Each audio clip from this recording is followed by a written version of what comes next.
When you're lost in the darkness, look for the ClickerCast, everyone. Welcome back to our very special limited run series podcast here at GamerGuild TV, where we'll be breaking down each and every episode of HBO's The Last of Us, from its plot to its characters, its video game comparisons, and every spore-sized detail in between. Every Wednesday, we'll be here live, 8 PM British summertime. So comment, subscribe live down below, like, subscribe, and ring that bell so you're kept in the loop with all of the shows when they do go live. And of course, you wouldn't do this without my fellow hosts. Of course, you're joining myself, Chris, at Arcane Rogue, and my co-host, the brick to my bottle, Mr. Richie. Welcome back. Season 2. Finally here.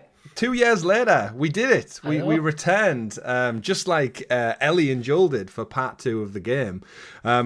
Welcome, everyone. We're back. We're here to break down episode 1 of HBO's The Last of Us. It's very exciting. We're glad to be here. Of course, we kicked off the ClickerCast podcast literally just over 2 years ago, and we broke down every episode in detail. The episodes ended up running for nearly 2 hours a pop. We had loads of engagement. We thank you very much. Of course, we are predominantly a video game channel. We cover all sorts of video games, retro, modern. We do the news every single week on our GamerGuild podcast. That goes live every Monday here and on podcast services. You can find that very, very easily by just looking up at the channel. And if you are into The Last of Us, we've got the full playthrough of Part 1 remastered and Part 2 remastered up at your leisure to go watch and break down. But of course, you're not here for that. You're here for us to talk about The Last of Us. And Richie, we kickstarted this week. It went live over in the States on Sunday night, I believe. We get it in the UK on Sky Atlantic on pretty much first thing Monday morning. I think it goes live at like a ridiculous o'clock time that no adult with the responsibilities would stay up to watch. But yeah, we're back. Episode 1, titled Future Days, named after the Pearl Jam song that was in the video game, and of course it does appear slightly in the TV show. Directed by Craig Mazin, with of course executive producer support by the wonderful Neil Druckmann from Naughty Dog, one of the original creators of the video game. Support with additional writers this time around. We've got Haley Wegner-Gross, who actually moved over from the Naughty Dog team as well. So we've got another video game alum on our hands. And of course, Craig Mazin writes in tandem with as well. And wonderful music spread throughout. But yes, Richie, we're here for episode 1. Let's give our audience a little bit of a recap. This starts 5 years after the events of Salt Lake City, what happened at the end of season 1. We've got a now 19-year-old Ellie as she makes a discovery while on patrol with her best friend Dina. Meanwhile, back in Jackson, Joel seems to seek help to do with his relationship with Ellie and everything in between. But yeah, Richie, just I guess to get into it, glad to be back. What were your thoughts leading up to season 2? Of course, you and me both watched season 1 as a recap in the last couple of weeks. Yeah, I've been excited for it. I think this episode is very much laying the groundwork kind of episode. But good episode overall. But yeah, it's been one of them. It feels like for ages we've been planning this, and now all of a sudden, now it's here. Yeah, it's been a long time coming. I've got a 2-year-old daughter now, which when we did season 1, near the end of the run of season 1, she was just born, and it's mad to think like she's up and about running and talking. And here we are now. Watching season 2 with you. Yeah, no, she sits and watches it. She loves it. Of course, no, don't let your children watch this. Is she team brick or team bottle? That's a good question. I guess bottle for now because she's a baby, so bottle seems appropriate. But yes, we're back with a whole new list of characters, and as tradition on the show, we can give our overview thoughts. We get into the nitty gritty of it all, and we break down pretty much the episode beat for beat, all the details in between, of course. But we do this show live with you, our wonderful audience out there. So if you do have any questions specific to The Last of Us or the characters or the video game, in fact, do let us know in the live chat. I can see a couple of people there. I can see Lee and Angelina jumped in as well, so thank you for stopping by for the live stream. If you are watching after the fact, we do have a Discord server. You can drop your questions in there or join us every week live as we do this. Of course, Richie, a couple of new characters that we get introduced to in this particular episode. We should probably lay the road out a little bit for the folks at home who've not maybe been familiar with our previous ClickerCast episodes. We tend to go a little bit into spoilers to do with a video game, just because of us naturally being a video game channel. We've talked about the game through and through. That's it. It's the nature of this show, and because we're both big fans of The Last of Us video games, we're taking this from a video game stroke TV perspective, so spoilers from this point onwards, I suppose. Yeah, we have to kind of lay that. But if you've not played the game, I know when we did season 1, a couple of people were playing the game week in, week out in tandem with season 1.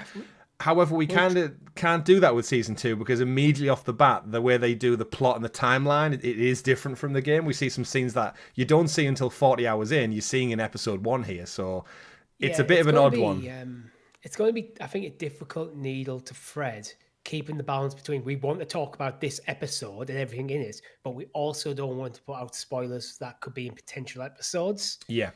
While also tying where this works in the game, and where season 1 was very much a almost beat for beat. The major beats were there. Absolutely. It skipped a lot of stuff. It changed a few things. Notably, Bill and Frank was a big deviation of how that plays out Indeed. in the game. But I feel like season 2 is going to be a lot more out of the order that it's portrayed in the game.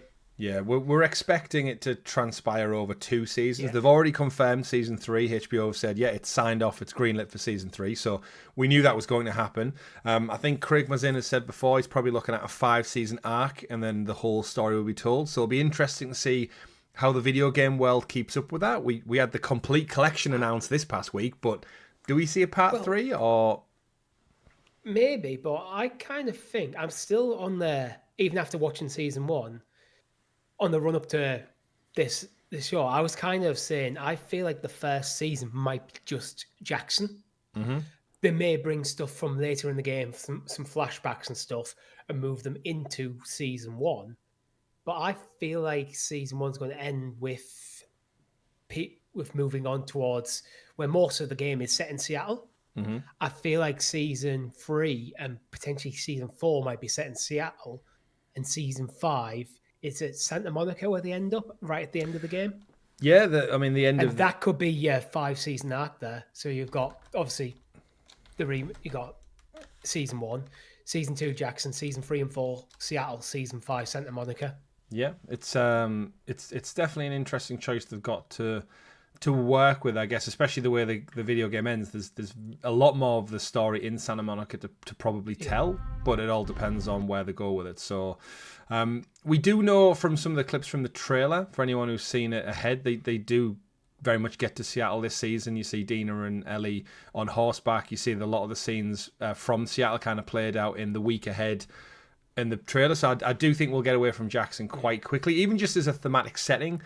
Cold and in the snow, there's only so much you can really do with a literal white blanket and I guess 4 walls. So we'll see how we get. They mention it in the show.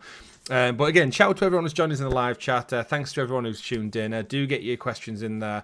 There's a couple of folks I've said I can see already who were saying that they've watched it, they're halfway through it this afternoon. We've tried to delay this a little bit this week. We're setting it up on a Wednesday, so it launches on a Sunday stateside. Monday UK, you kind of have a whole day Tuesday to watch it. Wednesday, I guess if you're not working and stuff, and then you can get even get it in on Wednesday evening before we go live at 8 p.m. But yeah, thanks for everyone for tuning in. My first overall impressions, Richie, of episode 1, as you alluded to, I enjoyed it. It was a nice kind of touching ground, reground almost with the characters we remember from season 1. Set the scene a little bit, introduced us to a couple of new characters got sprinkled in, and I think they did a great job at introducing a pretty much half an entire cast list all over again. And it's always a bit weird because obviously we watch this with an inherent bias of that we know who a lot of these people are already. So we're not viewing it from a standpoint of like they're just 5 randomers. You're very much able to look at them and go, that's them, that's them, that's them. And of course, that person's that person. And I'll be interested later on this week when I speak to my parents who obviously don't know anything about the game, but they really love season 1. I like to get their take on it because they're a lot older than me, of course, but they watch it with their own guys, and they're not connected to like the internet world. So when you and me talk on the GamerGuild podcast every week about stuff to do with the PlayStation franchise and the characters and some of the stuff on the internet that gets in the way a little bit of just the franchise existing, which we don't get into on this show. It's not what it's about. But yeah, overall, I thought great first episode. Set the scene well and introduced a ton of new characters and kind of got the plot in a great position to just kickstart episode 2 off with like a bang, I suspect. Anything you want to add before we start digging into the plot? No, I think we just get straight into it. Brilliant. Of course, long-time listeners of the show, I have just came to the realization that we don't have like a tongue twister alliteration introduction to this plot summary, but maybe we should start thinking about one for episode 2. so we can get into that. But yes, let's dig into it then, Richie. So we start off with season 2, kicks off right at the end, the very final scene from season 1, where Joel confronts Ellie about the... Ellie confronts Joel. Could you imagine if he just turned around and said, "Oi, Ellie." Yes, Oi, Ellie confronts Joel about the events of what happened in Salt Lake City at the end of season 1. If you've not seen season 1, what the hell are you even doing here? But yes, the kind of the mass murder that Joel commits to protect Ellie. They obviously escape in the car, and then she knows something's not quite right. She's always suspicious about still being in the surgery gown and kind of coming around, and just the situation's a bit off to Ellie to start with. And of course the video game ends with Ellie basically asking him, like, is everything you told me true? And you get that pause, the moment the music kicks in, and he says, like, yeah, I swear to you, it's true. And then it cuts to black, and that's the end of the first game. It leaves it so open for interpretation, and where does it go from there? We had to wait like 5-6 years to find out. This picks up pretty much right off the end of episode 1, and it goes straight into, yes, the swear to me, everything you said about the Fireflies is true. He swears, and then we actually get Ellie's response, and she just says, like, okay.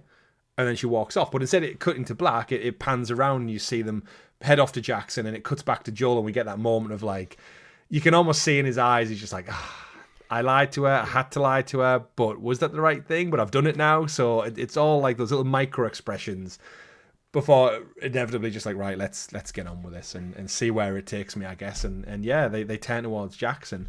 And an interesting fact about that, I don't know if you've had a chance to listen to the official Last of Us podcast with Craig and Neil, hosted by the wonderful Troy Baker, of course, who played Joel in the Last of Us games, did the mocap and the voice, and actually had an appearance in season 1. They said they used footage from season 1, and they obviously shot it at length, and they trimmed it down for season 1, the finale. And then when they started season 2, they just went back and reused the extended footage from that take. So it literally they didn't get them back several years later and try and reshoot it, get the hair right, get the weather and stuff right. It was just a case of, like, the scene was that great, we trimmed it for the impact we needed for a finale, but it almost gave them, like, the perfect platform to just remember where we left them 2 years ago. So they already knew that they were going to use that scene probably to open season 2. So they filmed it in its entirety, but filmed it in a way where you could have a nice nice hard cut to finish the season. It makes sense, right? They do say that a part of, like, recording, they try and capture as much in the moment as possible, and then when they get to the editing room, you've got that flexibility, I guess, to go with different takes, move stuff out. If you always overshoot, you can trim it out later. It probably is a different take. They probably have a handful of takes where it was very much promise me, cut. Mm-hmm. And then a few takes where they continued going for a few more minutes after that. Yeah. But it was a good anchoring point to start the episode. Yeah. If you watch these back to back, like if you just picked up season 1 now and you're going straight into the week by week season 2, that's like such a perfect transition to be like, oh, the story just continues. And you haven't had to wait 2 years. Like, great. I do think it's a really good opening, because even if you haven't thought about Last of Us in 2 years, it's took you right back to that moment where season 1 ended. Yep. And you might not remember everything that happened in season 1, but you'll remember what Joel did and the big events that led there. So now you're in the right frame of mind to go into season 2. Yeah. And it brings it all flooding back, of course. We then cut, actually, not to the intro. We actually go back to Salt Lake City. We go back to the outside the hospital. We get I call it the giraffe zone, because it's just like the little wildlife park that the giraffes live in. Again, very touching moment in season 1. I think seeing the giraffes immediately puts you again, but for people who've maybe not watched it in 2 years, it puts you right back and go, I remember where we are now. We're right outside where the hospital was. They had that lovely sweet moment before mass murder ensued mere hours later. But of course we then join a crew of different people, Richie, who we've not seen. Presumably, these 5 individuals, they appear grieving over some graves, some crosses buried in the ground, some very, like, quickly made rudimentary graves as well. They're not, like, timely and such. And yeah, we're introduced to them. Of course, we all know who they are. They debate things. They kind of have a little back and forth, all very visibly upset and angry, and all kinds of different emotions on show. But basically, we're introduced to the rest of Marlene's crew, presumably, who for some reason evaded Joel. And we know from the video game, this includes Abby, who is soon to be our future, I guess, antagonist / protagonist, depending on how the show goes. We've got Owen.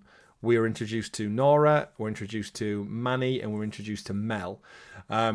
We do want to, I guess, tell you who they are in case you're not familiar with these characters. So we've got Abby Anderson, which I will say, I'm sure I said this in season 1 as well.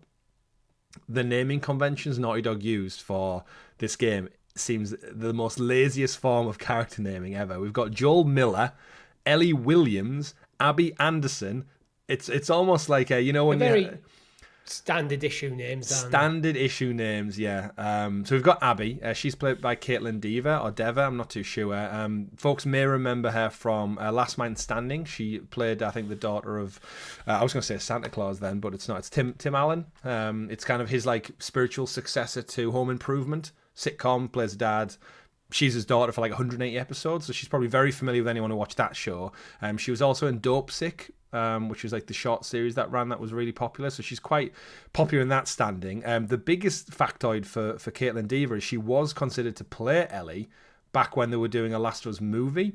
So it was between her and Maisie Williams, who played Arya Stark in Game of Thrones. And then Neil Druckmann from Naughty Dog pushed back and said he didn't want it to be a movie. And then a couple of more years elapsed. And then eventually, obviously, it ended up being what we're watching here and now. So she's had an interesting kind of journey to being in the show, but clearly she did enough during, I guess, casting roll calls and stuff for the movie version of this show to get a call back, and she's now been given the role of Abby. We've got Owen Moore, who's played by Spencer Lord. Going back to Abby, I feel like if it was Maisie Williams, that would be a little distracting. As she's Ellie. Amazing. As Abby. No, Ellie, sorry. They were both in the running Abby, to play Ellie in the original movie. Yeah, I feel that. I don't know, because I feel like she would be she's too standout in Game of Thrones. I think she almost associated too much with Arya Stark. Where I think Bella Ramsey, although she did an amazing job in Game of Thrones, she's only actually in a handful of scenes. Yeah.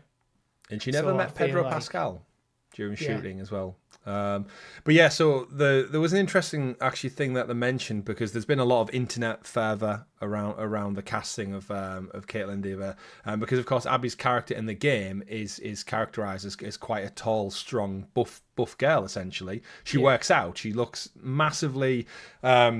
I guess intimidating from a just a physical perspective as well. She's absolutely jacked, and she can throw a punch. And in a lot of the fight scenes, she's intimidating. And when they propose, Troy Baker in the interview proposed that question to the two directors, and they said, well, when they made the game, you played as Joel in the first game, then you got to play as Ellie for a small section of the game. So you went from kind of like a strong burly man to a younger, weaker girl, I guess. And the dynamic was very different when you played that. So they said when they went into the second game, they didn't want to have another character you play as who felt exactly the same as Joel or Ellie, for that matter. So they tried to mix up the gameplay. When it came to making the TV show, they said you don't play as them. It's a show. You watch it. So they said the need for Abby to be physical and different from the other characters wasn't really a necessity they had to consider. It came more down to who was the best person for the role.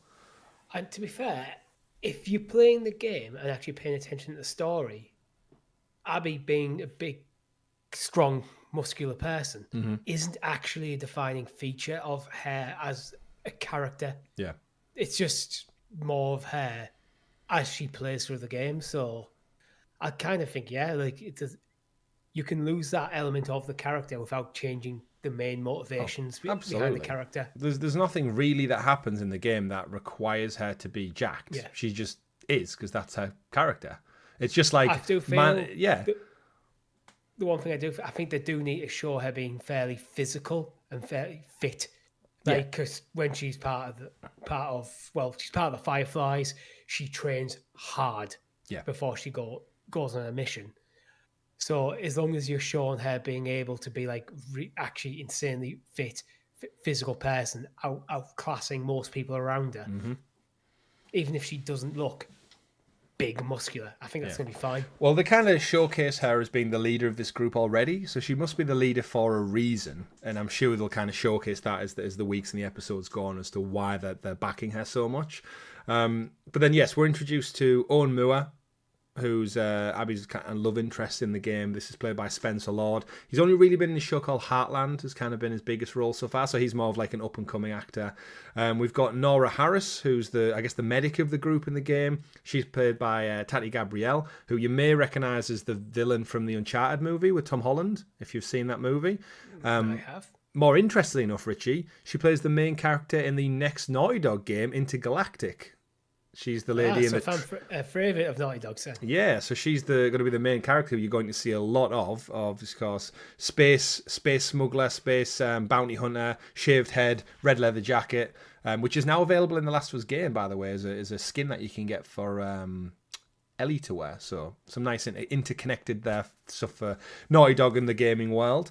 So yeah, she, again, prominent actress, done a lot of things. We've got Manny Alvarez as well, played by Danny Ramirez, who you might recognize from Captain America Winter Soldier. He is the Falcon from Falcon and Winter Soldier. He gets pretty much, I'd say, a B listing on that docket after you've got Harrison Ford, Anthony Mackie, and I think pretty much he's next up in line. So to get him in the show for I guess, a smaller, lesser character is probably means they're going to do something a little bit more with Manny in this season, just by his gravitas. In the game, of all the Abby's posse, Manny's the one she probably interacts with most in terms of in terms of the action scenes. Yeah, you spend a lot more time with him. I would say in cutscenes and out of cutscenes. So you have the bridge scene where they're trying to fight the way up. Mm-hmm. Yeah, because she's working closely with Manny through that. Yeah, it's interesting to see how that plays out. We've got Mel, who we're introduced to, played by Arela Barrera. No real credits for her that I could pick. Nothing of note anyway. She's obviously had plenty of acting credits, but there was nothing notable that I've seen or heard of out there. And that's kind of the crew. And I guess the thing to acknowledge, Richie, is we seemingly from these optics, we're missing a couple of the people. So we're missing Jordan, which is the young individual who gets his he gets his scars, or his scar, I guess. We've got Leah, who I guess the best way to describe Leah from the game is she's the one who gets her boob out for a photo, and that gets her traced back. So don't get your boobs out, folks. And then we've got Nick, who you very, very briefly meet. And they're not present. So I did think initially when I was talking this over with the wife, is this just them maybe trimming the cast list down to keep it succinct for TV? You don't want to throw too many characters, unknown especially, at an audience too early. Especially when some of these characters are largely there, arguably if you to extend the game a bit. Yeah, fight sequences and combat zones and such. So yeah, I think so. They become a bit. They are part of the story of the game, but I think you could remove them from the game, tie things up, and the game would still work ultimately. Yeah, it would. They don't really add that much defining characteristics to the story. I do believe we'll probably see them later on. It's similar to season 1 with when they're in the quarantine zone, Joel and Tess, and kind of Robert is quite a key plot point in the opening of the first game. And he's just kind of 3-4 hours of the game is about Robert. And he's just kind of done and out in episode 1 of the show. So it's just kind of like, oh, well, bye, Robert. Thanks for your contribution. Because I feel that's one of them where in the game, he serves as basically the tutorial section of the game for you to get to know about Joel, get to know Tess a bit, learn the mechanics. He's your first kind of boss kind of character before the game really starts. It's basically the prologue. Yeah. You don't need that. But he doesn't serve the same function in the show. Yeah. So it's more of us, you're giving a nod to him. Let's move on. Absolutely. So I think we probably will see them sprinkled in. Like when we get to Seattle, they could just be around. Could be playing a PlayStation Vita, for all we know, one of them. We'll have to wait and see. But but this group, they're gathered around the graves, as we said. There's some back and forth between Abby and Nora around the immunity rumor. I guess they'd never really probably met Ellie. It probably all happened quite quick where Joel got there, Ellie was taken prep for surgery, Jerry the surgeon was cracking on with her, Marlene made the call to go ahead with it, Joel kicked off, everyone died, and seemingly these 5 maybe rocked up after, might have been out on patrol, got back and just saw ultimate decimation. Well, some of them, I feel like they've all been aged up in the show, because especially Abby is basically about Ellie's age, so she would have been really quite young, so she wouldn't have been involved in the serious activities that were happening with the Fireflies. She was more of the kid of a Firefly. Yeah, that's and true. so some of the older ones in this group, even Owen, who's probably the oldest, looking at him, would have probably been in his mid-teens, so he might have been involved in some activities, but nowhere near to like the top end of it, where obviously Marlene's probably keeping Ellie and her immunity very close to the chest. Yeah, interesting to see. They then kind of talk. Obviously, Abby's very upset. Very kind of stern performance from Abby's character here. Owen mentions like Seattle. They can go look for Seattle. He's heard of Fireflies being picked up by a guy called Isaac, who will be portrayed by Jeffrey Wright. Amazing actor, as he was played in the game as well. Very briefly, I think that was one of our talking points doing the recent playthrough, is that Isaac's character, almost like you feel like Naughty Dog wanted to do so much more with him in the WLF, and he just kind of didn't get the screen time. And to have such a terrific actor on your cast list and just not really utilize him, I'm so glad they got him back for the show. It feels like his character in the game was cut down because it wasn't necessary for the story they were telling. Yeah. TV's a different beast, though. And interestingly, though, you've read all the notes. We've got an entire full playthrough of The Last of Us Part 2. Isaac takes over the WLF at some point. At this point in time, he shouldn't be head of the WLF. That's a good point. Yeah, we kind of scavenged through the notes, didn't we, and found out that there was like a coup in the quarantine zone. Isaac was one of the rebels, I guess, and then out of all the rebels, the leadership group, I guess he was the only survivor through nefarious means. Yeah. And then he liberated the quarantine zone. I don't think it was so much as nefarious, but he was very much the most hard line of the leadership group. But I wonder if they've just moved up that time. I don't think they're going to get rid of that part of his character entirely. I wonder if they've just moved up the timeline. Yeah. So that they can start planting the seed for his character straight away. Yeah. Because in the game, it was the two of them got caught in the quarantine zone and they got killed. Like the other two leaders were killed. So I think he was by default left in charge. But it was like, well, we probably won't see it, as you're right. I think they've moved fast forward everything. But we'll get to Jeffrey Wright's character, Isaac, when no doubt we get to his character in the show. But yeah, the group kind of discuss how unfair everything was. And they agree with Abby to help find a guy called Joel and to kill him. And not just kill him, Richie. Pause for effect. Kill him slowly. Which leads into seeing where we go in the next bit. But then that's the kind of the dead end of the conversation. Kill him slowly. Bang, we get the wonderful theme tune kicked in from, of course, Gustavo Santaolalla. And then we get the slick credits, of course, over all the fungus going over the map of the United States, created by spores, all of that beautiful transition. We noticed this time round the kind of colours, instead of the pink and red hue of the fungus, it kind of ends up being in white and grey, which seemingly is to echo like the location to start with. You've got like the snow in Jackson and the grey mountains and such. If the seasons change in the game, will they change the intro? Yeah. Because it seems like they went for a winter intro this time. Yeah. Feels a bit colder. That could change. Yeah, well, we know with Game of Thrones, they like to mix it up. That changed like week on week, right? With whatever was happening with the plot, the flags and the stuff went up. It was either season on season or as major events happened. Yeah. It was like flags moved, the hierarchies shifted around. So yeah, it'll be interesting. And obviously in the later seasons, when you end up going over the sea, it introduced larger parts of the map and stuff. So yeah, very curious. But then after we get those wonderful credits, of course, like that's the moment. Like I was telling my wife, and I'm like, we're back into like a phenomenal 7 weeks of TV. We go. It's as soon as you get, it's almost like it was back in the day with Game of Thrones. As soon as you get that HBO. The static, boom, and it opens up. You're like, oh, my brain's triggered to immediately go, and then it's The Last of Us instead. So I'm very rewatching interesting. Game of Thrones anyway, so it's very much in there. Confusing for you, but yeah, HBO kicking it. We then jump to 5 years later, and we're in winter 2028, almost on the cusp of New Year's Eve. So practically 2029, bang in the Wyoming winter. We join Ellie as she's thrown to the ground in a barn, and she seemingly is in a fight scene. Quite a red herring introduction, I felt. Yeah. Like I knew it wasn't a serious fight, but I think that's the thing. This is the first thing where after if you've played the games, you know this is not a real fight. But I suppose there was a slight doubt in my mind, thinking that because of things that happened in this episode, but a bit later, maybe it was a precursor. Yeah. But if you've never played the games before, you've just seen Ellie in a quite precarious situation.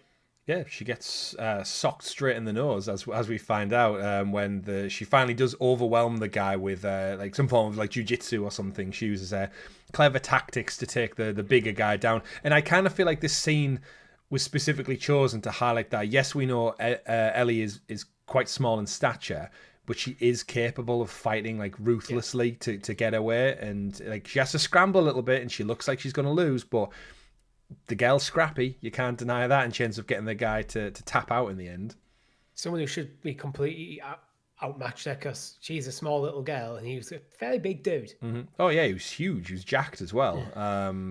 But yes, he ends up tapping out. Obviously, then we realise it kind of pans out, and we realise Jesse's in the room where there was a new character we got introduced to, played by young Mazzino, who I think his biggest star out role at the moment has been Beef. Which is another one on the streaming sale. I think it's Netflix. I want to say Beef.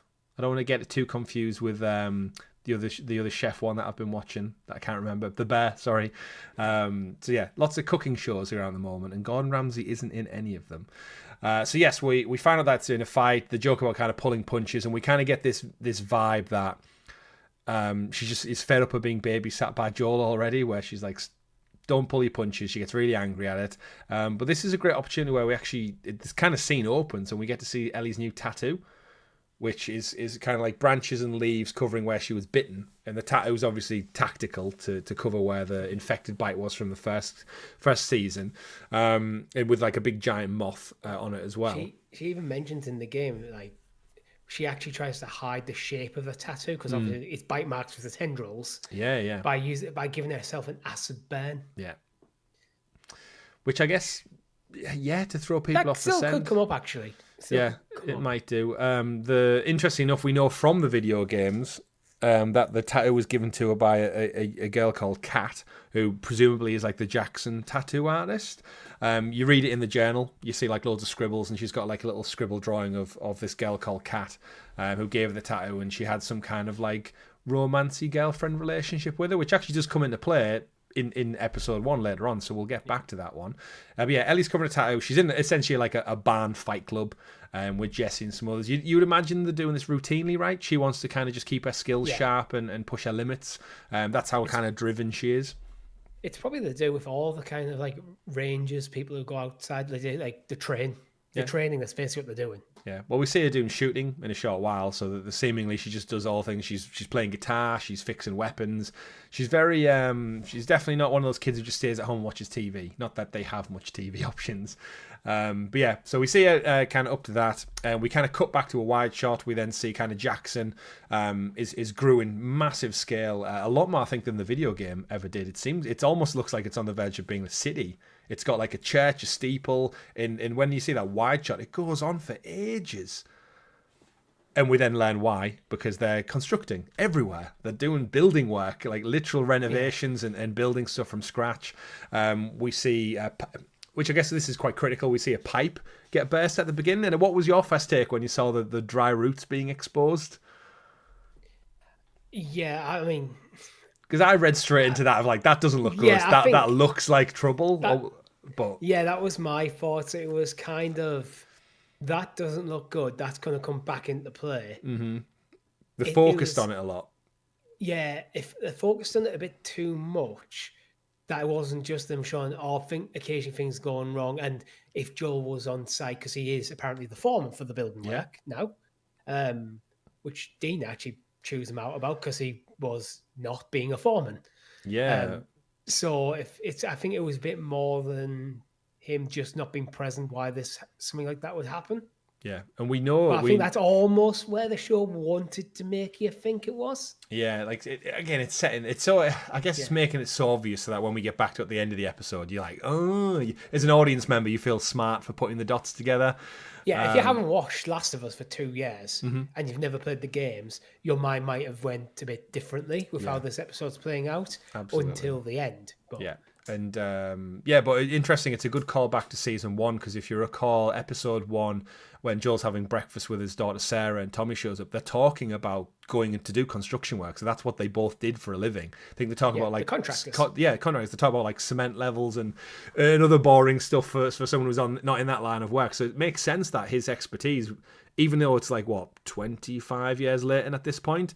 In a world where nearly every probably level of expertise has been diminished massively by being eaten or infected, it's surprising they don't do a bigger focus on teaching the younger generation. But we see that when we're introduced to Dina, and it opens up with he looks up from his little tinkery work on some circuitry and says, "Hey kiddo," which was such like a red herring for everyone. Immediately goes, "Oh, that's what he calls Ellie," and then it's not Ellie, and it's like, huh. It's like it's definitely changed a bit. Yeah, she looks very different. They've recast her. The internet will be happy for a change.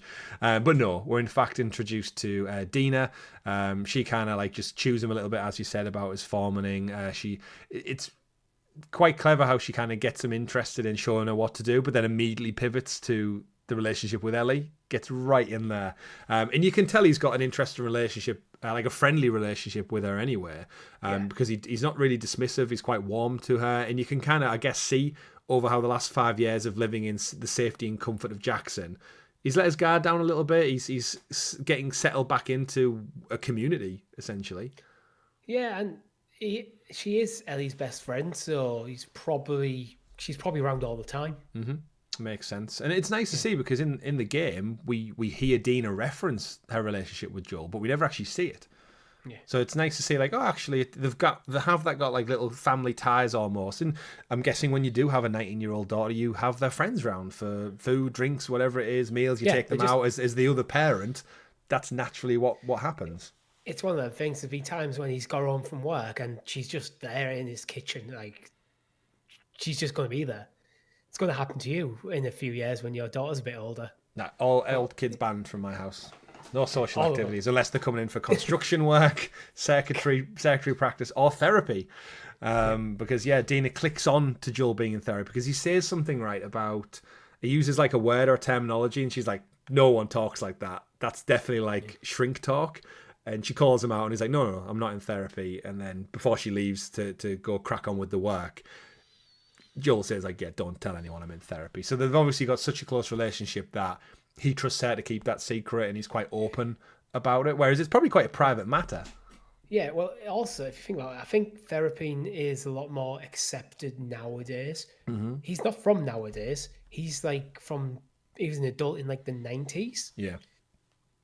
He probably still feels it's quite embarrassing and almost shameful to be in therapy as a grown man. Yeah, keep your emotions bottled up and don't talk about them. That is kind of the perception of it. Yeah, it is. So although the world's changed, he is still very much from the previous world. Mm-hmm. So I kind of read a bit of that into there. Indeed. We then cut across, of course, to Ellie and Tommy taking shots at infected across a valley, which I love this scene just because it's such a clear reflection to one of the flashbacks from the game where you do go out with Ellie and Tommy and you get to practice using a sniper rifle. You judge the height, the drop, the wind, and you get to kill some infected. So it was a nice little continuation of Ellie plying a trade, I guess, a little bit more and honing her skills. But then it kind of evolves into, yes, she's great at getting some shots. She's still an amateur in others because she doesn't kill the second one. And then we get again. She hits though. She does. She does. She doesn't get the headshot. Imagine if that was someone who wasn't infected, just like spraying their ankle, running away from infected, and they're just like trying to look for some haven for the night, and then they get their Achilles took out by a random sniper on a cliffside. But yeah, Tommy and Ellie, we get to see a little bit more of their relationship, similar to the Dina and Joel one. Just talking about kind of patrol duty, and she's getting shafted and put onto the gate, all because, again, back to the scene in the barn where Joel's still pulling some strings regarding Ellie's life, because as a father figure he's very protective, which we know, but ultimately he ain't her dad, as she says, and she's 19 and he can't be doing this anymore. And I think the show right off the bat is really trying to get across to the audience that she's not a child anymore. Even though Bella Ramsey hasn't really visually grown up that much in the last couple. Like, again, it's been 2 years since the last season. She's not going to have grown 5 years. And I think looking at Bella Ramsey, she's probably going to be one of them people who's going to look very young for a very long time. Yeah, it might be about 3 years since she recorded season 1 by the time that season 2's come out. And yeah, she's... How old is Bella Ramsey? Because 21, meant to be 22, 19. maybe. She was young in Game of Thrones, so that was she's really yeah, young in exactly. Game of Thrones. And I think that's what give people a warped perception. Yeah, she's 21. 21, yeah, and she naturally looks like someone's probably going to be young. It's like, ironically enough, Elliot Page, who was used as visuals to kind of design the original Ellie back in 2013. Because remember there was like a weird lawsuit thing where they were like, you can't use her likeness, but they were like, well, it's not. This is Ellie. It just happens to look like formerly Ellen Page, sorry, now Elliot Page. And then it's almost like full set because I always think like they've looked really young all their life as well. So it's like ironic how Bella Ramsey now looks like someone who in 10 more years' time, she's probably not going to look that different. She's got really good genes. So yeah, all things said and done though, she's 19. She doesn't want to be mollycoddled by a father figure anymore, and she's starting to push back a bit. And as many times throughout this episode, I turned to my wife and was like, our daughter's not going to hit me like this when she's 19, is she? But then again, I'm not putting her on patrols and sending her out to kill infected. So I mean, that's what she likes. If you don't want your daughter to treat you like that, don't set her up to be the savior of humanity and then murder everyone she went to go find. I'll try my best. Just try not to do that, and you're probably going to be okay. I'll try my best. But yeah, nice little touch there of like, again, just Tommy and Ellie, and he buckles in the end and says like, yeah, you don't have to go on boring gauge duty, you can go out on patrol. And not only that, he's put her on patrol with the people she wants to go on with, so even better. And we ping back across to Joel, construction worker Joel, discussing expansion plans and repairs with Tommy's wife Maria, which there's an interesting kind of back and it's again, I think for episode 1, it really does well to just like quickly, succinctly shows these relationships and where they're at. We see Joel and Dina, that's a brand new relationship. We see Tommy and Ellie, that's a slight evolution because they don't really get much time together in the first season. And then we're introduced to Maria and Joel, who had a very rough relationship in the first one because of his knock-on effect to Joel and the way they left each other. So then now after they've lived together for 5 years and she'd welcomed him into the community, it's interesting how he's helping out, supporting, doing the best he can. And ultimately, he's still family. But you can still... Like he's actually... I got the impression that he's actually on the council as well. Yeah, it did seem like that way. Because the way Jackson set up, it's basically it's communism, but instead of having a one community leader, they have a council. Yeah. Maria seems to maybe be the de facto head of the council, but she's not meant to be like higher in stature than anyone else. Yeah. I got the impression Joel is on that, probably because he's heading up the construction efforts. Yeah. You can imagine they just kind of like rotated in. Of just like elders and stuff come in and play a role. But yeah, discussing expansion plans, and Joel kind of pushes back. He has a really fun little joke about the construction meter, the timer. It's like, we just turn it and everyone works faster. I'm sure that's some of our leadership and a lot of people's roles think. But then, yeah, we get back to that like critical reality of Joel says like, yeah, we're getting overwhelmed. There's too many refugees being welcomed into the community. We can't build fast enough. And yeah, Joel says like, if our lifeboat is swamped, we don't let them in. And that kind of, you can see Maria's response is like, he's still that guy. He still doesn't get it. But then from Joel's point of view, it's like, it's survival instincts, right? Yeah, I think he's not the guy. I think it's one of them. I don't think he's the guy Maria thinks he is from when he was younger with Tommy, just trying to survive after the outbreak. Yeah. I feel like it's weird. I think he's been very pragmatic in this situation, quite cold, but pragmatic, going, if we let too many people in, our resources will become stretched. Yeah. That leads to problem. That leads to tension. Tension leads to conflict. Conflict leads to the society caving in on itself. Yeah. Where Maria, I feel, wants to see the best in humanity and wants to bring everyone in, try and save everyone. I think Maria is oddly more idealistic than Joel, and Joel's more pragmatic. Yeah. So that I arguably they need each other to balance each other out. Yeah, because Joel's seen it, right? He's seen the worst of the worst, so he knows what it can be like and what it takes to survive. He has been the worst of the worst. Yeah, and we don't know Maria's backstory, so we don't know if she's had it as well. She probably hasn't had it as tough, but it's definitely set her up for a different type of relationship with her community. But then we are introduced to their 5-year-old son she has with Joel's brother Tommy. And of course, in season 1, she was pregnant with child. 5 years later, guess what? You've got a 5-year-old. He runs in, he has a nice little bit of back and forth with Uncle Joel, shows him about the map and shooting monsters. And we get an odd bit as he leaves later on, and the kid's going pew pew and shooting at him. And you're like, ooh, that might come back later on. But yeah, we're just introduced to, like, I guess, a nice family dynamic. And I love the fact that Tommy came in and then reiterated the constructor meter joke to kind of like see that it's an inside joke between two brothers who work in construction. They've clearly used that line back in the real world when they did a job, and the foreman's like, we need this cranked out faster, we need this hotel put up, and they're like, how long will it take? Oh, it's going to take 5 weeks. You've got 3. He's like, yep, it's not how it works. That's not how it works. But what sometimes does work is therapy. This episode is sponsored by no, it's not. That's where we would traditionally cut to like a BetterHelp therapy advert or something. That would be great. That would have been a great transition. No sponsorships in this. We have our wonderful guild heroes who support the channel, which you can do from as little as 99p down below by click and join. So we don't need to go to therapy. We can just keep bringing you better and better content every single week. But we do cut to the therapy session, which was where we're introduced to the character of Gail, played by the wonderful Catherine O'Hara, who I was going to say you'll most likely recognise her from recently Schitt's Creek. She was in all seasons of that. The Studio, which is Seth Rogen's show on Apple TV, I believe, which is quite popular in the current zeitgeist. But let's face it, Richie, we all recognise her as the mum from Home Alone. That's who she is. Who she is. Obviously, many years later, we join Gail, and she's not a character in the video game, so she is new for the TV series.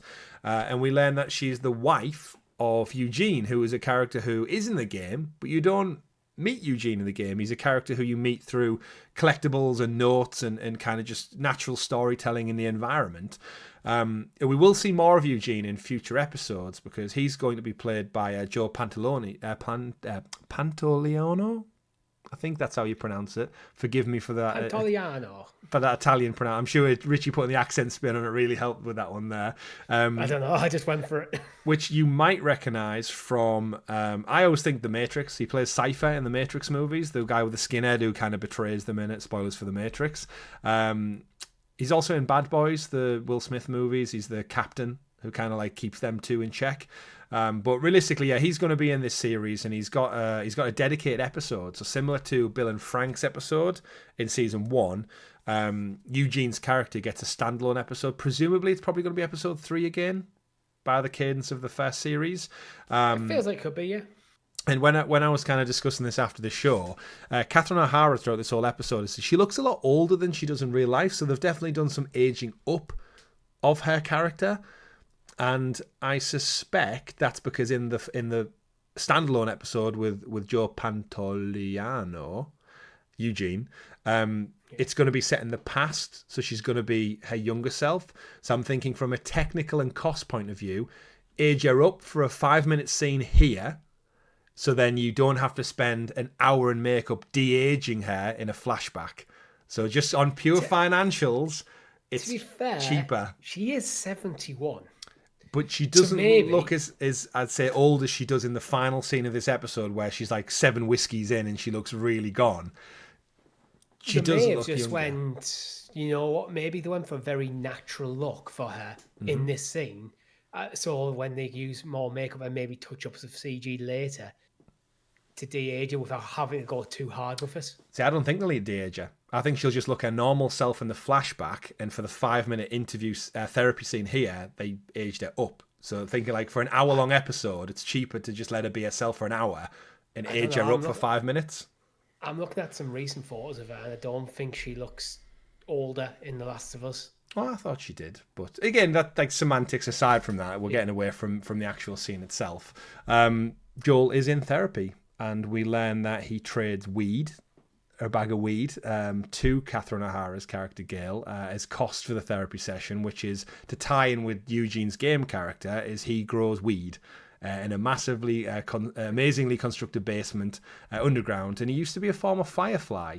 And he did serve with Tommy back in the day, so it's interesting to see how that standalone episode plays out, and I'm really curious to see what magic Neil Druckmann and Craig Mazin can kind of expand on that character for 60-odd minutes. And this is the only time in this episode where someone acquires something through trading. So there's clearly, in Jackson, no currency. Yeah, Ellie mentions it about boots, doesn't she, later on? Yeah, she trades her boots.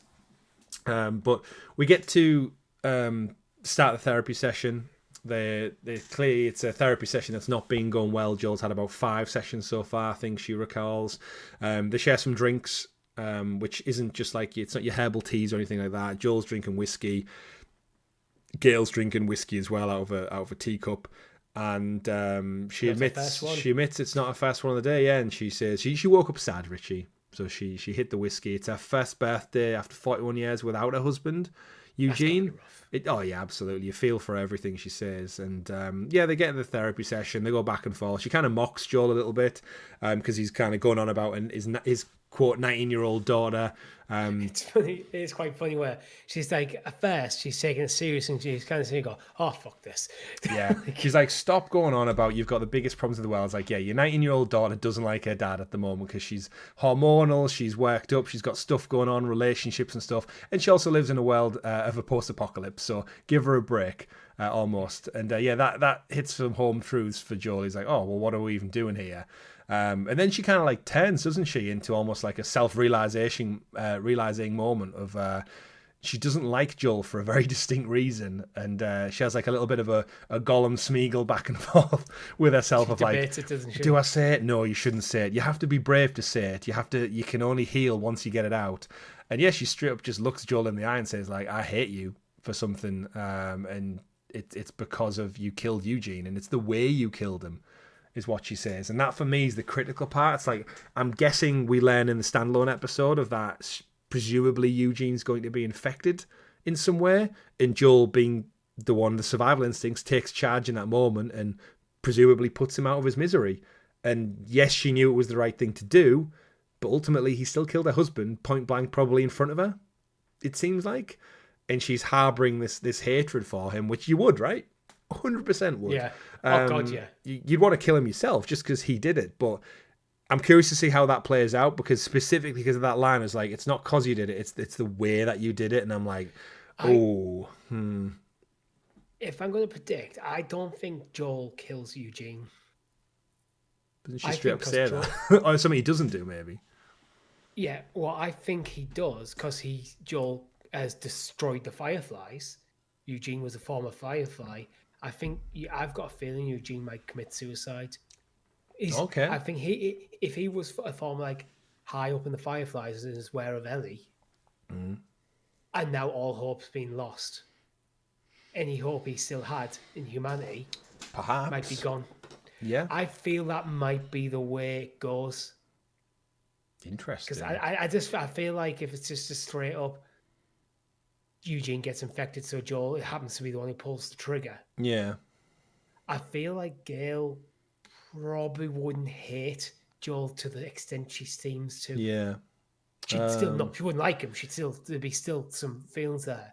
But I feel in this world, she would be more understanding of that, where she seems to just absolutely love him. Yeah, that's interesting. Like, what he has done is irredeemable. Yeah, in the game version of Eugene, you know he's got a wife and a child, but they're not called Gail or anything, and there doesn't seemingly is no mention of children in this one. In the game he dies of a heart attack, and I think Ellie comments and says he's the only lucky bastard in the post-apocalypse who's actually died of natural causes. Yeah. And he made it to like 50-odd-year-old. So yeah, looking forward to that standalone episode. But to bring it back around to the therapy, after she gets all that off her chest, she openly says to Joel, like, you can only heal if you like you tell me and you're hiding something from me. And as a therapist, she knows he's lying to her, and we know as an audience that damn right he's lying, because he doesn't want to reveal this horrible secret that he's got. And she kind of like does that typical therapy thing where she starts like turning the screw a little bit on Joel and says like, did you do something to her? And he's like, no. And he's like, did you hurt her? And he's like, no. And I think this is the best moment for me in Pedro's performance, of just the nuance in his micro expressions and how you can see in his eyes and his emotion and just his face in general is like he's in pain, like thinking about it, what he's done and what it means to him, and I guess the way Ellie is with him now. And yeah, did you hurt her? And he pauses for a long while, and I said this out loud to my wife, like I got the line dead on. I was like, I saved her. And that's what he says. He's like, yeah, I saved her. It's like, didn't hurt her, didn't do something to her, I saved her, motherfucker. I feel like there's going to be some awards coming Pedro's way. I feel like this is probably going to be potentially the pinnacle of his acting career so far. I feel like this season's going to give Joel a lot more to do emotionally than season 1 did. Yeah. He's just a blunt instrument in season 1 for the most part, isn't he? Well, that's it. That's what he needed to be in that situation. Now he's found community. He's a father again. He's found a community. He's found a purpose, really. Not just in Ellie and helping Jackson. Yeah. I feel Joel, the person's coming back out, and not just Joel, the smuggler. Yeah. It's great insight. Then we cut away from that heart-wrenching scene, I guess, and we're up to Ellie in a new garage room. She's out and living in the side house, which I didn't realize in the game whether that was just the side piece to Joel's home that she was in. I thought she just had her own little apartment almost. Yeah, that's what I thought, but I'm guessing it is just a garage. I guess it makes sense, right? They admit in the previous scene there's no space for people. Why would Ellie suddenly get her own home just given to her in Jackson? I think, to me, it seemed like space. I think it's resources more than space. That's the problem. Oh, well, I guess, you just build another wall. Food, water, guns. Yeah, resources. But we meet her in a garage room. She's cleaning her guns. Dina arrives for their shift, knocks on the door, surprises her. They kind of get things together. A couple of notable things from Ellie's room I just want to touch on. There was the poster for Savage Starlight, which of course is the comics in the video game that you do collect. It was nice to see that. It was one of the actual comic books from the game up on the poster. Did you notice Ellie's desk was clearly a crafting station as well from the game? Yes, I did. It was as soon as I saw that wide shot of the desk, I was like, that's a crafting station. That's very cleverly done. Just get it in there. And the other little side humorous one is there's a poster for The Matrix, which I guess when the breakout happened was 2003, wasn't it? Outbreak Day. So The Matrix came out in 99, 2000? I would guess, give or take. Yeah, I would say 99. So it's probably a couple of years older. Yeah, 99, The Matrix. 99, so it's at the time of the outbreak. It's been out a year or two. Arguably one of the best sci-fi movies of all time until they made more. But the inside joke is in the Matrix poster. Eugene is on the poster. Bald Joe Pantalone from back in 1999 as Cypher. So I guess he's in universe twice over now. It's a bit like Bruce Willis appearing in Friends, and Chandler and Joy know who Bruce Willis is from Die Hard, but they don't recognize Bruce Willis when he shows up on the doorstep. Yeah, I wonder if that's one he may have snuck in there. It's just a little Easter egg, isn't it? Yeah, I wouldn't be surprised if he had something to do with it. Yeah, it's funny though. Dina gets Ellie ready. She jokes about him being like Curtis and Viper, that Joel movie. I'm going to watch it with him tomorrow. So you can almost see Dina's trying to repair the bridges. Not so subtly, but she's making an effort to be like, look, let's just get together, watch a movie. Referencing Joel. It's like everyone seemingly talks to Ellie openly about Joel, so you can tell everyone thinks he's your dad. And you're clearly not getting along right now. Everyone's aware of it in the whole community, it seems like. They go off. Jesse gives them a debrief. There's a funny back and forth between the characters. Listen to your captain, he tells her. Ellie and Dina aren't going to do that. They're just two kids dicking around out on patrol, seemingly. They almost don't take it seriously. Yeah, that's something Jesse kind of mentions before they even set out. Yeah. He's like, come on, you need to take it seriously. And I do feel like maybe if you've been doing this for 5 years, you are no longer the prey. You've got all the weapons, you've got all the patrol, you know the location, your environment. You probably are there's a bit of cockiness in it, especially in Ellie and in Dina as well. Yeah, that bravado of youth where they're just like, yep, we can do it. We've killed them before. We're invincible. And in Ellie's regard, she definitely is invincible because she can't get infected. But yeah, we get to meet Shimmer again. Yeah, Shimmer cameo in season 1, if you remember, is a little pony. Pony? He did. Then we got full-on pony? Horse? That's right, yeah. Calf? Yeah. What are they called? Foal? Mini horse. Mini horse. I can't think of it. Yeah, is a pony a small donkey? I'm confused. Either way, the horses go off on the Alpine route. Dina does a little bit more kind of talky talk with Ellie. This is where we actually reveal she had that relationship with Kat. So the lady who gave her the tattoo, who's now the captain, who they're not listening to. She's the other one. She's the other one, which is such an on the nose thing for Dina to say. I turned to my wife and said, you know the line from is it Little Britain? It's only gay in the village. It was it's essentially the only lesbian in the community. Yeah. Dina gets it right on the nose with that one. I was like, yeah, she's the other one. So you would naturally have a relationship, right? That's how people and humans work. No, it's not. But obviously their relationship didn't last. I think when she says she left a mark on you, that's talking about the tattoo. because she literally did the tattoo for her. So it's a nice tongue-in-cheek of like, it might have been an impression from a relationship, but also she literally left her ink on your arm. That might be how the relationship started. If Kat is a tattoo artist, Ellie might have went to her. Yeah.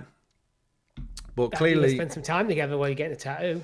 Clearly they went separate ways, though, because Ellie's quite rude in a couple of ways to Kat. Like, not only disrespecting her orders as Captain Cat, meow, but also... You can just tell, like, some of the side eye glances and stuff from the both of them, like they're just not. They don't get along. It didn't work out. Didn't work out. They then kind of go ahead, and we find outside of one of the supermarkets, the Green Place Market, which is 1-for-1 the game, right? The location, it looks identical. The truck outside. Yeah. I told my girlfriend, like, you can climb up that. Yeah, it even looked like they did it. Yeah, and it's like I love those little video game things of like, there's the route. That's how, like, you can look at it and see, like, you'd climb up there, you'd get up there. There's your window. There's the little yellow border that you have to grip onto to climb up. It's a nice little kind of nod to the video game, I think. But the 1-for-1 recreation was great.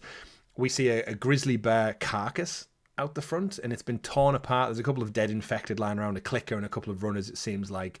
And you can just in a way, it's a shame that we didn't get to see that visualized. Like, I know it doesn't really serve its place in the show, but could you imagine watching a grizzly bear fight infected? That would be sick as anything. Awesome. Roar, just like mowing them down while getting bit at the same time. I bet you they talked about it, and they'll probably cut it for time and money. But you see that in the game, don't you? I think it's a moose. I think it's a big moose that's dead. I can't remember. It's a big animal is dead, and its ribs and everything are exposed. But yeah, grizzly bears are huge. They're like 7-8 foot tall when they stand up, and for it to take them down, it just shows you how vicious the infected can get. Them attacking animals is something that isn't really explored in the game at all. The giraffes are seemingly wandering free. But yeah, apparently they'll take down a bear. We actually theorized at the end of season 1, if they wanted to go beyond the game, what else could they do? Infected animals is a big thing franchises like Resident Evil and stuff lean into a lot. That could make for some interesting things in a third game. That might be why they kind of showed potentially in the second game and now in this TV show of infected don't necessarily only go for humans, just in case it just to establish that if they decide to use it, or this could just be a one-off event. The bear might went for them and the bear's going to hunt food regardless, right? But it's interesting. Why the mushrooms haven't evolved to go for bears yet. They've jumped to humans, which was the biggest threat that kicked off the whole show. But animals are seemingly free of this. So yeah, it'd be interesting to see where that goes. But all that aside, Dina comes in with one of the worst puns I've ever heard. What are grizzly's ribs called? Barbecue. Nice. We get the laugh. Of course, Ellie loves puns. I liked it. You have to like. It's that bad. It's good almost. They then decide to ignore the captain's orders. They want to explore the rest of the house. They jump in. This is back to what we were just talking about. Of like they're a bit bravado with it. They're joking in the corridor about kill them, and they're making gestures, and they're having a little giggle and a laugh about it. And it's like, dude, there's something on the other side of that wall that could rip you apart and murder you. But you just don't care. You're just in the moment. See, I actually didn't take that so much as them playing around, just trying to communicate, but not doing a great job. They're so immature at it. It's quite funny, and it goes back to one of Tessa's lines from season 1, because you've just watched through it again as well. Is that as much as they're being naive with all this, Tess says to Ellie in season 1, "You're not immune from being ripped apart or torn apart." Yeah, and you're like, you should take it more seriously still, because like that's a clicker. Remember how scared we were of them in season 1. Yeah, they're not. She's not immune of them going for it either. They do. Interesting. So it's like, I think that was almost kind of done. I think to show the level of competency that Ellie has and Dina, which is probably going to be important going forward. Yeah. To show like a single clicker, if they get the drop on them, not that much of a problem. Yeah, we got this. To take down one. Yeah. Well, they say 1-2 done, and we've done 2 before, 2 on 1 and 1. But it's interesting. We get to see the bottle in action, more gameplay mechanics. Yes, a Bud Light bottle from like 2012 or something. Weirdly enough, I don't know if you noticed this. She throws the bottle and it loses the clicker in, and then she steps over the glass of her own bottle. And I'm thinking, that's not how you use a bottle, you idiot. You throw it away from you, lure it away from you, and sneak from behind. You want the clicker to go, and you sneak up behind. Because she's like struggling to get over the glass and she steps on it and it crunches. And I'm like, you did that. You created that problem yourself. When Ellie kind of threw it on the floor in front of her, I thought she was going to try and draw the clicker towards her so Dina could come behind. Sneak in behind, yeah. But I mean, that's what I thought was going to happen, but then she just moved it forward. Like, just full on charged it. But she did take it down, though. Success. Dina doesn't have to shoot her in the face, as she says. High fives. And then in their celebrations, Ellie falls through the floor because this building is dilapidated as all hell. And falls through, lands on a massive magazine rack, shattered the shelves break her fall seemingly. You land into the ground floor of the shopping centre. Nothing in there, nothing to fear, Richie. It's okay. Dina goes for help. Ellie browses around, finds a People magazine from September 2023, which was the actual People magazine, the right cover with Jennifer Aniston on and a bunch of other people from that 2003. world. 2003, sorry, not 23. Yeah. But then, interesting enough, as Ellie's browsing around, she hears that typical like the noises that you get. We get introduced to a new type of infected for the show. Of course, anyone who's played the game familiar with these bastards. The Stalker shows up, Richie, and I don't like these in the game anyway. I think we played the playthrough part together where you get to like the office building and there's about 6 or 7 of them in there, and it's that weird jarring moment when you see them crawl up into the ventilation shaft almost, and then you go into listening mode and there's nothing. But then if you look in, like you can see them popping their head round from like office units. That's the thing. It's the way they sit there and peek around the corner, stalk you. Look, and it's like they watch you. Like sometimes they're not even trying to hide. Yeah, it's weird. Like you can get some really good headshots with like the bow and arrow in that office section, but it's that you've been so used to acting to clickers and runners and knifing them from behind. You can't really sneak up on these ones because they've always got eyes on you. My girlfriend actually brought up a good point on this that I never even thought of before now. Do you think the stalkers kind of what happens to children if they get infected? Because they are much smaller than a runner. Yeah, they are more nimble. Quicker. So could this just be the natural way that children evolve? Possibly. So like children's runners become stalkers, adult runners become clickers. Well, we saw a child clicker, if I recall, in the last episode. We saw a runner. And was it? I thought it was a clicker. Oh, I guess it wasn't it? Like, yeah, you're right. Yeah, it was the young girl in the back of the car, wasn't it, doing all the spider legs? Yeah, we need like a proper like visual breakdown because we know when we get to Seattle, we're introduced to a different type of infector, which we'll save for the episode when we get round to it. So it seems like environmental things definitely impact that. But the Stalker, and I love this part of the show because it went back to like horror movie 101. You walk in one direction, there's the subtle shadow crawl in the background. You can hear the noises, the gargling, that like guttural sound that the infected make. Some high pitches in there because obviously their brain is still infected and taken over by the mycelial stuff. And Ellie's like kind of hunting. You think like she probably would have took it down by now, but then it's that bit when she sees it poke out from the end of the bookshelf almost. She's like, "I've got you, fucker," and then nothing happens. And you can see in Ellie's face, she's like, "Huh?" Sideswipe. What do I do here? And she's like, "Come at me, fucker," and nothing. And then it runs away, just scuttles away, and she runs after it, and it's gone again. It's like very much horror trope 101 is wherever you think it's going to be, it ain't there. And then you see it hiding like under another unit. It literally lured her in. And then even that moment you think, Ellie knows, it's sod's lot, it's behind me, isn't it? Horror movie trope again. Turn around, bang, it's not. And even as an audience, you're like, huh? Like, I thought it was there. The camera showed it there.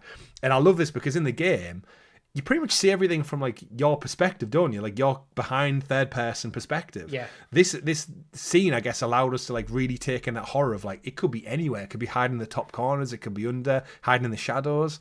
And then, for Ellie to kind of, like you said, she jumped out, she saw it, and then gets absolutely sideswiped. And bitten again. This is the 3rd time now in the show she's been bitten. She started off being bitten with Riley back in the in the shopping mall. She then got bit when they were out with Tess, if you remember, in the museum. Because Ellie was like, "Oh well, at least if one of us was going to get bitten, at least it was me." And Tess is like, "Fuck's sakes, I'm going to die in the next few hours." And then here we are again, 3rd time, taken down. Do you feel like every time? Obviously, she gets bitten prior to the start of the first game. Yeah.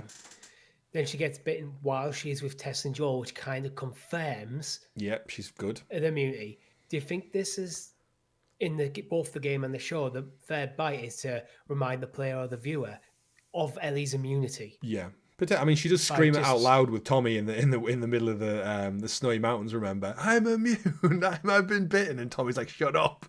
Yeah. But yeah, it could do. I'm curious because like my wife was saying, like, well, what if like her immunity has like a cap out limit, like 4 bites and you're dead, and like because them tendril things like to dig in everywhere, right? And like obviously Ellie has an immune system, but it's still risky, right? Like you can get an infection. Even if you've got antibodies and stuff, like there's nothing to say it can't in some form. I feel what's meant to have happened is because Ellie's mother got infected just before she gave birth, enough of that reached Ellie for her body to develop a natural immunity. So like the cordyceps can't survive in Ellie. Yeah. It just gets her natural immune system just somehow just stops it from spreading. But so theoretically, unless cordyceps evolves again, which could happen, they're getting smarter. We've seen the stalkers. You never know. Yeah, but I mean, not the result of the cordyceps, but the actual fungus itself. Unless that evolved to be now able to handle Ellie, which is not likely to happen because, as far as we know, Ellie's the only person. So there's no evolutionary impetus for that to happen. And as Tess said, you're not immune from being tore apart. So she gets bit enough times, there'll be nothing left of her. Just take little bites out of her, piece by piece. Yeah. And so she's still immune. We jump back to the Jackson Council. Ellie recounts her tale to the massive council. And they kind of have a little back and forth about, like, do you believe her? Is it just one-off getting smarter? Who knows? And they kind of joke and say, like, they send them on the way. We'll keep an eye on it, but it's New Year's Eve, so let's go party. You know what? I like this council thing because it could have been very much a case of, you see a lot in shows where, oh, I don't believe her. She's just a kid. She's a bit of a troublemaker. Yeah.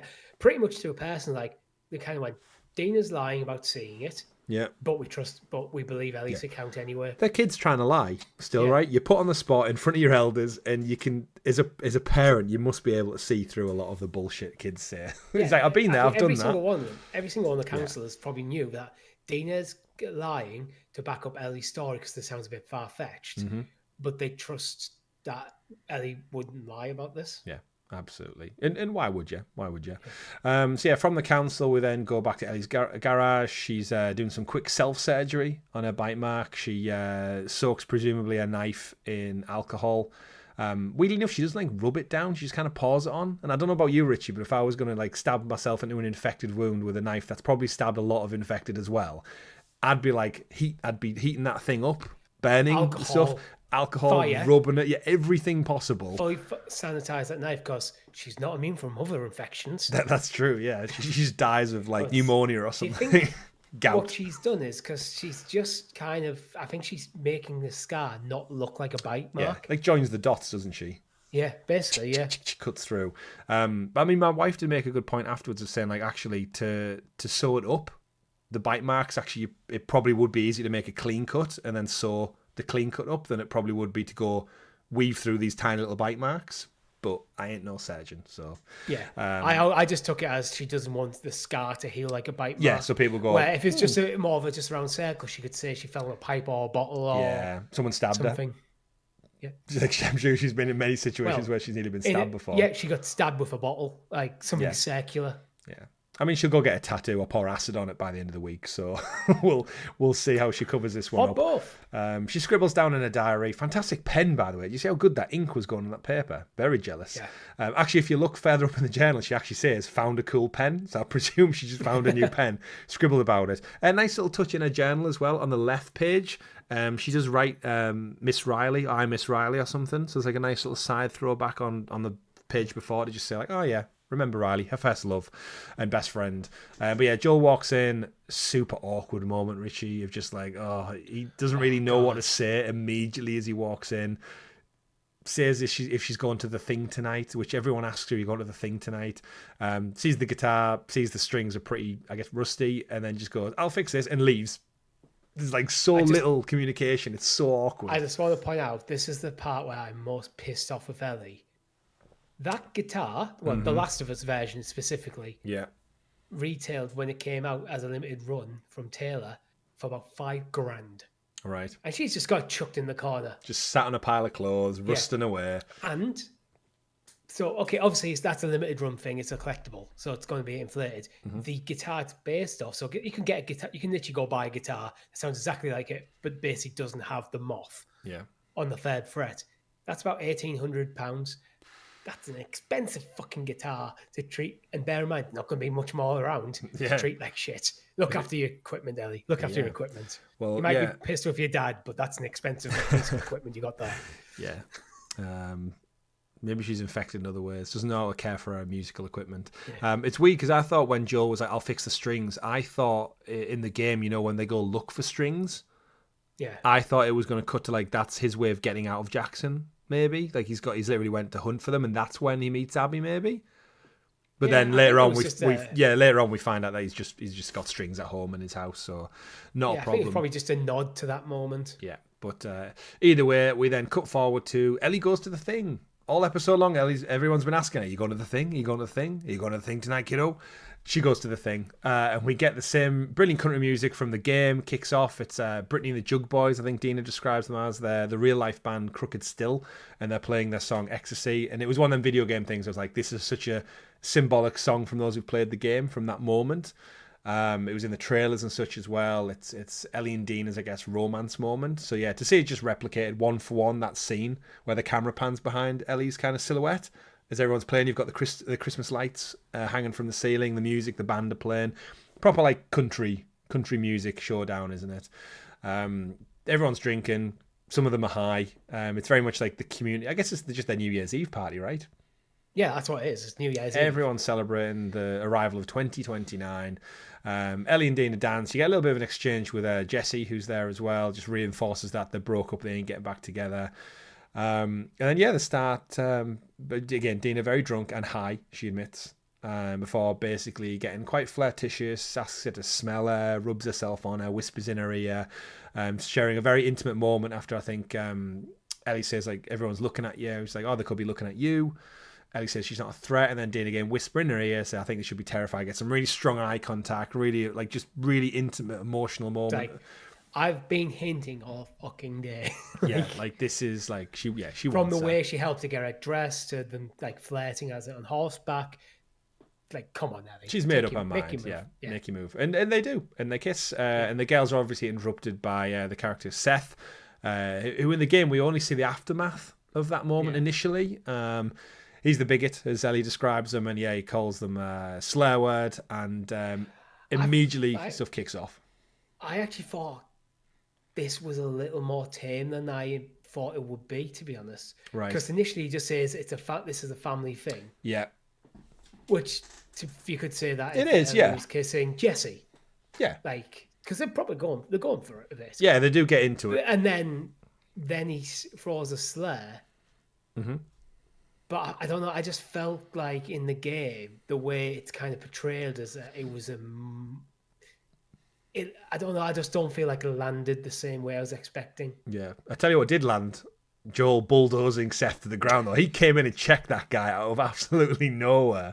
Like the stuntman got absolutely bricked across the room on that one. Ellie immediately flips out when Joel says like it's like stop, like just. Like stop what you're doing. Like I don't need your protection kind of thing. Back to I guess the whole message throughout the thing is she's fed up of Joel being over the top of her and being a parent. Which depending on how it goes, we don't know if a certain scene has happened yet in the show to make their dynamic the way it is. Like I don't want to go into it now because it is kind of like a big spoiler. If you know what we're talking about, I feel very much that has happened. It has had to. If that makes sense. It's going to have to because chronology. Like the conflict between Ellie and Joel is clearly not just a teenage daughter being a bit arsey with her dad. There's more to it. Oh yeah, absolutely. Then kind of party ends. The awkwardness in the room of like all the community like hushed to a silence, and like Ellie going after Joel after he did just try and protect her, but wrong place, wrong time, maybe too over aggressive. Seth's on the floor dead. Not quite. But then the cut back. Joel's on the porch playing his guitar. Sees Isn't Ellie. that Ellie's guitar though. He's fixed it. he wanted to give it. He was waiting on the Porsche to give it back to Ellie. Yeah, most likely. And again, I think that scene will play out more in a flashback or in a future scene somewhere. But then Ellie goes straight to a presumably like garage room. Joel sits on the porch, like regretting his decisions and probably playing epic music to himself with an epic guitar, seemingly. We see revelry going on as everyone in the community kind of celebrates New Year. Sparklers go off. And then, someone just chucks a sparkler in the air, lands on the floor, seemingly innocently. But Richie, it lands next to a broken pipe that has roots coming out of it. Camera focuses in, lights flash. Yeah, it could have been a fire. If it was gas pipe, they're all screwed. But no, we see those goddamn tendrils, those mycelial network tendrils coming out through the roots. Dun dun dun, and then we cut away. We see a final shot of Abby's crew, the Salt Lake gang of fireflies, arriving on a cliffside off in the distance, overlooking Jackson on New Year's Eve. Yeah. End. Episode 1. Boom. I just remembered as well, the Stalker had tendrils come out of its nose. Oh yeah, it did. Yeah, like coming out of its little gap. It also looked like it had been scratched across the face. So I wonder if it was like in the bear fight, maybe. Working together. Maybe it was pulling the strings, the tendril strings of the clickers in the area. But yeah, and we know, I guess, the tendrils to the ground. We know from the season 1 is like they're all connected to this wider network. Seemingly like those tendrils have just gone out deep underground, part of that network. And what presumably is going to happen now is that message now Jackson has just gone up on their radars like a beacon of humanity and food source. Every clicker in that area for miles and miles and miles is going to get drawn. As we saw in the Capitol building with Tess in the first one, as soon as you squash that bit of network, remember the tendrils going under that guy's fingernail who was on the floor? Yeah. And then they all came flooding through the door within like a minute, right? So let's face it, Jackson's going to have a very shit New Year's Day to wake up to, all hungover. And they're going to have some infected coming in very soon. And we've seen from the trailer, it's pretty much looking like it's going to be, remember the Hard Home episode of Game of Thrones? Well, to be fair, looks I like don't that. think the tendrils have been disturbed yet. I mean, the sparkler, right? The heat alone will show, like they were reaching out to it. I feel like, because one of the instructions Joel said was to just rip them out. The roots. The roots, then seal it. So I feel like the sparkler is more just there to show you the tendrils at night. So when the next episode starts and you start seeing them rip out the roots and people start going on their New Year's Day patrols, all right, yeah.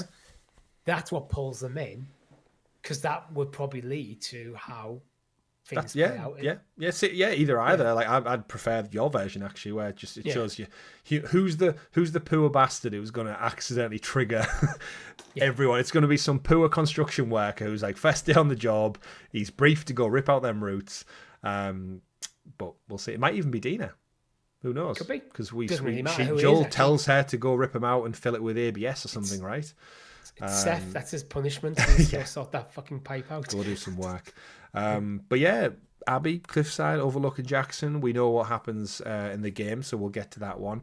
And we end the episode. So pretty much overall, thought fantastic episode. I do want to say, I guess, for me, we always end these shows, these episodic things, with kind of a few like bullet points of like the best performance of the week, the best moment of the week. The performance from the week for me is as good as Pedro was in therapy. I think we haven't actually touched on it. We didn't do it in the briefing of the kind of the new cast list because she doesn't get introduced initially. Is Dina's character. Dina, played by Isabella Merced, who you'll recognise from Alien Romulus, which you went to see at the cinema, I believe. She's also about to play a Hawk Girl in the upcoming DC James Gunn reboot. Which unfortunately no one cares about. Which unfortunately, also what nobody cares about. She was also in Madam Web with Sydney Sweeney and the other ensemble cast there. But yeah, Isabella Merced as Dina, I think, was the stand-up performance of this whole thing. I think in less than an hour, she was smart, she was witty, she was warm, inviting. She endeared herself to almost every character she was on with in a really personable, friendly. You couldn't help but like Dina's character, I felt, in every moment she was on screen. I think that's key as well for Dina's character. You're meant to like her. Yeah, absolutely. Dina, I think, is going to be the character that a lot of other characters going forward are contrasted against. Yeah. So the more you kind of like Dina, the more, as you see the worst of other characters come out into play, it's going to almost exaggerate them. Yeah. So I just think every part she was in. I think Dina did. Pedro, I think, had the best individual scene. Yeah. I think Dina overall kind of, because she's establishing a new character, did it very well. Yeah, and we've seen that in previous seasons with like Riley's episode, Bill and Frank. Like they all had under an hour of television time, and they all delivered and made you like just totally believe their character's place in this world. But I think with Dina, just the various, like you alluded to, the various levels of emotion, like to introduce herself, to be calm and funny with Joel, and then be witty and smart in taking down a clicker, but then be like romantic and intimate with Ellie. Yeah. Like she ticked all, and then almost be like quirky and quite strong in the face of like Seth's criticism. I mean, when she's just like, all right, we're just messing around, like, okay, like, sorry, we're sorry, like, just every bit of her performance. She was cheeky, she was funny, she was endearing. I just thought, yeah, she absolutely nailed that performance through and through, and I'm so glad that we get to see a lot more of her in season 2 as Ellie and her relationship kind of evolves over the coming weeks. But yeah, Pedro in therapy was great, but it was like such a short element of this week. I think, yeah, Dina's performance, number 1. So mark that one down. I think we tallied it last time. I can't really remember. What about moment of the week for you then, Richie? We're in agreement on Dina. What was the standout moment of this week's episode that you were like, oh, we are back? I feel like it should have been the barn dance, but again, I didn't feel like Seth's performance landed that well. So I can see you typing in the doc right now, and that's where I was going to go to. I think it is the Stalker, because now you introduced a new threat. Yeah, you did it very well. There was the more so now it's because, especially after seeing Ellie pretty much take down a clicker, even with bad tactics. Yeah, you now need to establish a new threat. That there's a threat still out there. There's still a lot they don't understand. A quiet threat. I think the Stalker, I think, was a good choice for that, to bring that up way earlier. Mm-hmm. Yeah. Yeah, I'm trying to think like other moments. Like you said, I think the band scene was great, but I think in terms of what the show is, it was back to its mycelial roots of horror, curiosity, great acting, prosthetics. I know we're not really touching it, but like you kind of just forget that these infected, the clickers, the runners, the sounds, the movements they make, that's all just like fabricated with like prosthetics and stunt actors and movement and voice coaches, and just to get it sounding so one for one like the game. I never look at any infected member and think, oh, it's not the game. They just nailed that capture that moment. The design of them, yeah. I almost feel like they look more like the infected in the game than the game, actually. Yeah. Because there's still a bit more human to them. They're greasier. They've got that vibe to them. I could go with Pedro and therapy being the moment of the week, but I do think for me, because it's episode 1, and we want to get back to The Last of Us, you're here for zombies, the Stalker takes it. Yeah. Absolutely, yeah. Stalker scene was great. And I think to follow into our last point of the show, which is usually the best video game adaptation of the week, I'm just going to say that scene again. The mall, the shopping centre, 1 for 1. Yeah. The way they climb up the van, 1 for 1. The way they then use the bottle and the takedown with the knife. Yeah. And then the Stalker scene, that whole moment encapsulated like what would have been an action piece in the game. You would have spent 20 minutes sneaking around, scavenging in drawers, looking in the pharmacy, all that kind of stuff, and then had a fight scene, and then moved on to a cut scene, which is what we got at the end. So I thought, yeah. Jackson again looked great, but you don't really, I guess you walk around Jackson, but I think in terms of just like a 1 for 1 of the game, that for me was I think the only other one worth noting really will be Tommy's Sniper School. Yeah. As the IGN article I've got up refers to it. It's Tommy's Sniper School. He's not wrong. I think that's a good thing, and but I do think again it is the mall scene. It is. Yeah, I was disappointed not to see a PlayStation 3 in Ellie's garage as well, because there is one in the game, and I think she's got like a copy of Uncharted 2 or something as well. Like, let's make these little Easter eggs a bit more fun. I also did notice, I don't know if you did at the start, PlayStation and Naughty Dog front and center, whereas I think in season 1 they had it like right at the end of the credits in like the black and white, whereas it was like in the opening credits, and it was like, damn right, you should be praising Naughty. Like, video games as a source should be front and center. Like, stop putting them away as though like cinema TV goers won't appreciate its source material. I wonder if there's some behind the scenes thing where Sony's put up more of the budget for this season. I mean, the budget is higher, so potentially, even though it's shorter episodes. But yeah, that's it, Richie. Episode 1, Future Days, as we alluded to, named after the Pearl Jam album, song from the Pearl Jam album that was released in 2013.